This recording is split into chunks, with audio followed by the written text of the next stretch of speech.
Hey friends, if you wish to fix Windows found errors on this drive, then please watch this video. I will guide you through the resolution. So the first solution is to check disk scan. So search for command prompt in the Windows search bar.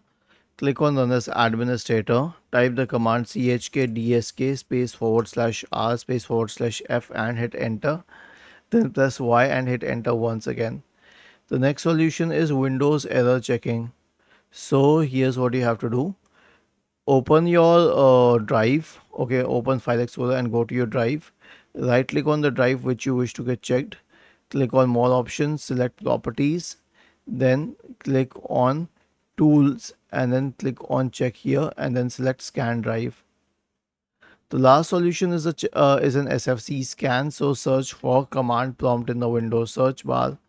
Click on run as administrator. Type the command sfc space forward slash scan now and hit enter to invoke the SFC scan.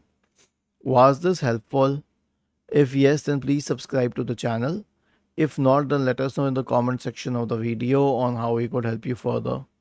Thank you for watching this video and have a nice day.